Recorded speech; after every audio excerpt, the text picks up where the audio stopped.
page-turners, and welcome back to the channel. I'm Matthew, the man with the hat, who reads. And today we are looking back at the month that was. This is my April wrap-up. April was a rough month, to say the least. We talked about it in a whole video, so we're not going to go over all that again. The fact is we only got 9 books read this April. That was down from 14 last year. And that brings the year-to-date total to 38, which is 11 behind last year. Yeah. We had a very big TBR that we obviously did the best we could with. We didn't get them all read. And there was no writing, so we're not going to talk about anything there either because, well, there wasn't any done. So April was rough. What can I say? First off, some books I didn't get to in April.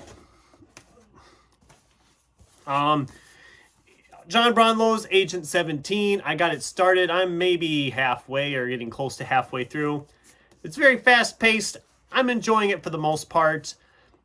It's like I said, it's a little bit thin on some details, but stuff's getting filled in as we go along. So I'm curious to see how it plays out.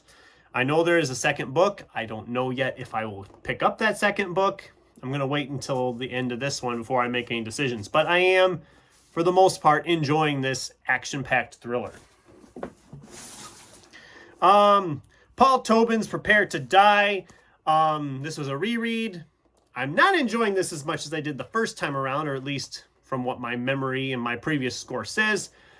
I'm just over halfway through. By the time you're watching this, I will have finished this book because I'm got time. I'm going to finish it here today. So yeah, it'll be the first book finished in May very easily because of the fact that I am that close to being finished with it. And Robert McCammon's Boy's Life. I didn't get to this one either, but I am started. I barely am started, but I am started, so it will be read here in May. This will be one of the first ones I read, which I already had a lot of books picked out for May too, so I really didn't need to add another thick, chunky boy on here, but I'm going to do it because I said I was going to read it. And I've been putting it off long enough. Let's read this thing. Everybody's raved about this book. I can't wait to actually read it. Let's talk about what I actually got to here this month. Starting with Neal Shusterman's All Better Now. This is a young adult novel. A virus is kind of going around similar to COVID in a way. 1 in 10 people die from it, but the rest of them recover and they essentially have no anxiety, worries of any kind. Everything's just hunky-dory. Their life is fantastic. And it's not that good. I'm sorry. I know some people really probably liked this book. I'm a fan of Shusterman. I've read his Arc of a Scythe novels, which I liked the first 2. The third one was kind of iffy. I read his novel Game Changer, and I really liked that. Recently, I read, I can't remember the name of it now. It was that amusement park one that I can't remember the name of now. Full Tilt. That's what it was. Full Tilt. And I liked that one for the most part. This one had some good ideas, but the characters. The characters were the biggest problem for me in this book. I didn't like any of them. I didn't want to root for any of them. I thought they were all just terrible, terrible people. All very self-centered, conceited people, which I know everybody has their own reasons for what they're doing, but this is like, everybody else is wrong, I'm right. And that's every character in this book. At least it was to me. Maybe it ain't to everybody else, but it was to me. I could not click with this at all. I had a hard time with this one. I did get it finished, and it does end on a cliffhanger for a sequel that I probably will never read. I just didn't care enough. I just really did not care enough. And it's sad because I was excited for it because I thought the premise sounded so good. And it fell completely flat for me. It just did not work for me at all. It was a 2-star for me. I'm sorry, people. It just was not good for me. I did not like it. And I wanted to like it badly. Then we finished Michael Z. Williamson's A Long Time Until Now. This was like 960 pages. Okay, my mistake. 940 pages. One of the biggest books in my physical TBR. And I actually devoured this thing fairly quickly. This was very interesting. This group of U.S. soldiers in Afghanistan all of a sudden find themselves back in almost like the Paleolithic era in Asia. And suddenly they're meeting other groups of people who are also transported out of time, including a group of Romans. A group from the future later shows up. The locals, obviously. The biggest problem I had with this book is its sheer size. It does not need to be this long. You could have done this book in 500 pages, easily. There's a lot of unnecessary side stuff going on that just really slows this book down considerably. It was a 4-star for me because for the most part I was enjoying myself, but there was times I'm like, okay, can we move on? Can we move on? Let's go. Let's move on. And that's not a good sign. I didn't hate this book though. I'm sounding so negative about everything I've read so far, and some of the ones coming up I'm going to be negative on too. I don't mean to be negative on it because I did fairly enjoy this quite a bit. It's just, it's too long. It is really too long. It needed to be kind of trimmed down. I do have the second book, which is shorter. That one's only like 750 pages, so oh yeah, it's shorter. It is shorter. It was fine. I recommend it if you're like a time travel military fiction person because it was entertaining. I just didn't love it that much. It was just kind of there. The 100-Year-Old Man Who Climbed Out the Window and Disappeared by Jonas Jonasson. Here we are, everybody. The book that's been a TBR staple. I finally read it. A book I was very excited to pick up, and it was fine. It was fine. It felt like if Frederick Bachman had wrote Forrest Gump. That's what this book was. It very much felt like this. I mean, that's what it felt like to me. I didn't find it that funny. I know a lot of people say, oh, it's hilarious. It's a humorous adventure. It's okay. I didn't really laugh. I thought it was fine. The writing was good. The character is interesting. He's lived a very interesting life. Yeah, it's there. I read it. Everybody's probably got their pitchforks up by now. They're probably like, oh, he hated it. I didn't.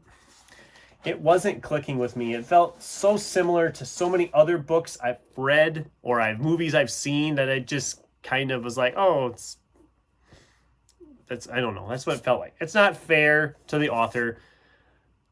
I see why people like this. I do. It didn't really work for me. I didn't love it. I'm sorry. I'm sorry.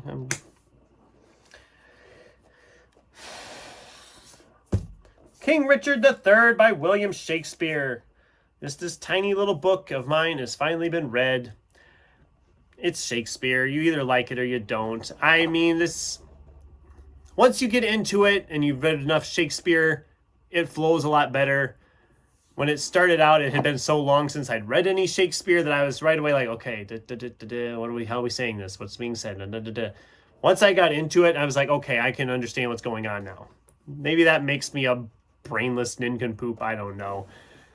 It's Shakespeare.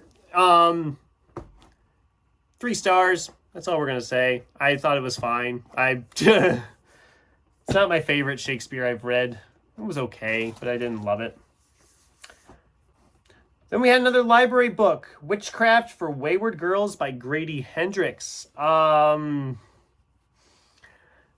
seen people who really liked this book. I've seen people who really hated this book. I'm going to be right in the middle with another 3-star read for the month.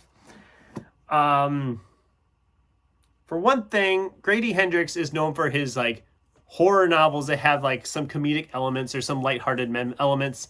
This is not a horror novel. is more like a fantasy novel with some, it's like a dark fantasy almost. It's not really horror, or at least it wasn't to me. Some of the stuff that's discussed, some people might be triggered by. I mean, it's essentially teen pregnancy. There's one girl that has been essentially raped by a preacher. It's not a lighthearted horror novel like some of the other Grady Hendrix stuff, where it starts out light horror and then it gets dark horror. This one's just kind of like dark fantasy with some very triggering elements. Like I said, it was 3 stars. It's probably my least favorite Grady Hendrix novel that I've read. I don't know. I should do a list. I should do a video ranking them sometime.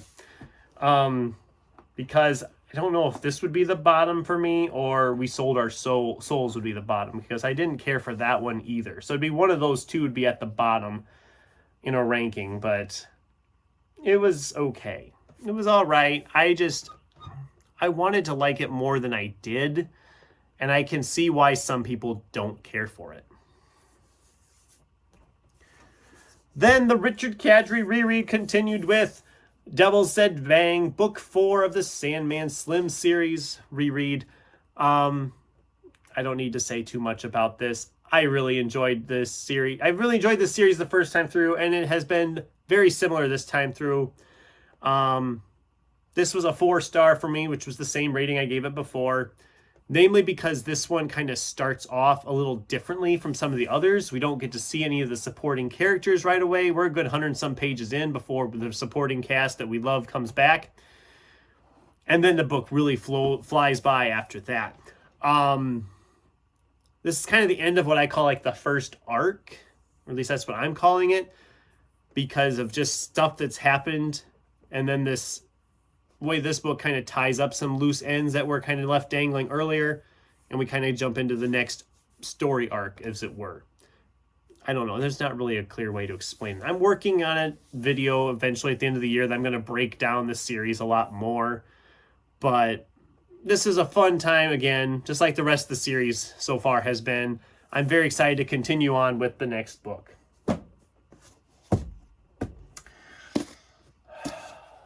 Oh, we don't want that one yet. Never mind. Forget you saw that. Matt Haig's The Life Impossible.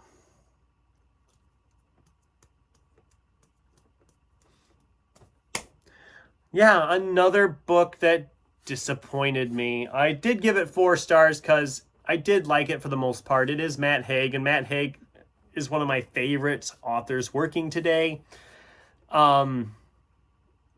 But boy, does this book have some problems. I don't think it really knows what it wants to be, if that makes any sense. It's not bad, it's just kind of a slow burn, as it were. I mean, I've kind of heard that from other people. I know Kevin at Kevin's Novel Advice had read it, and he said how it wasn't as good as some of the other Haigs, but it was still all right. And that's kind of the feeling I got as I was reading it. It started out strong, and then it just felt like it meandered along.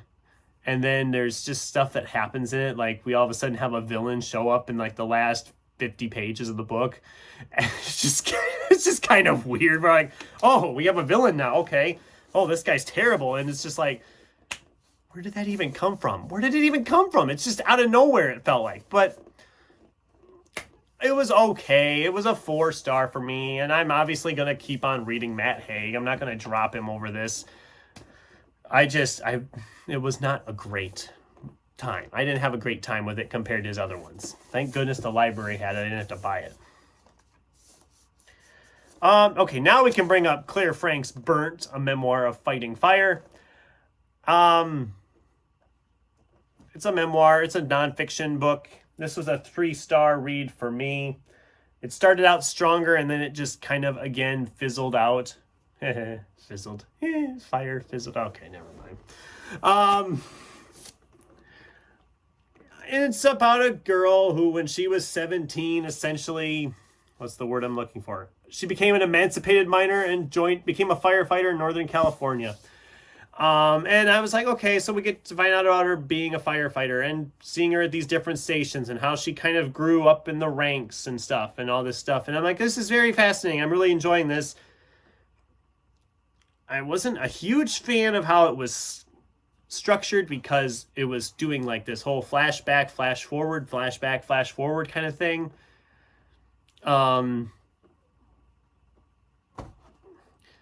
And yeah, it felt like it fizzled out towards the end. I just was burned out on it.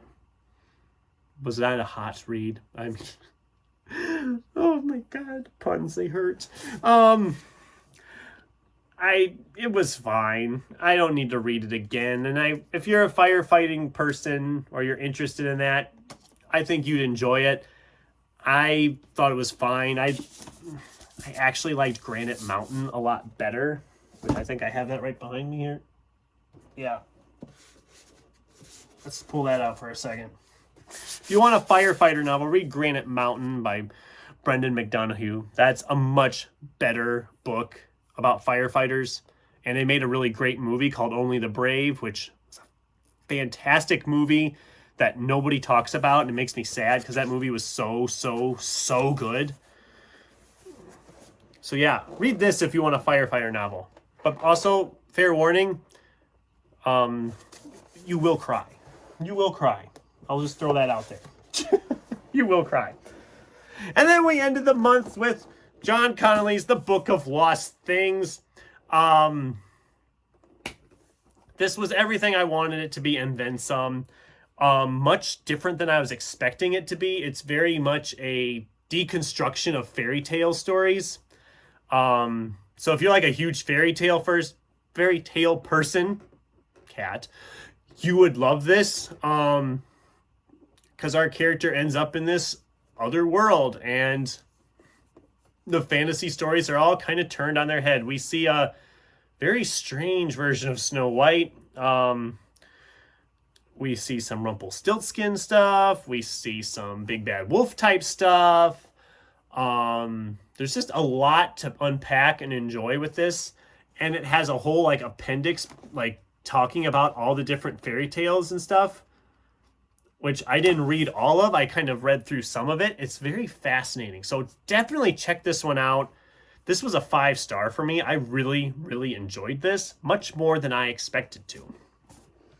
And that was what I read in April for the April wrap-up. As far as Book of the Month, well, it's pretty obvious. It was the only 5-star I had. So Book of Lost Things by John Connolly.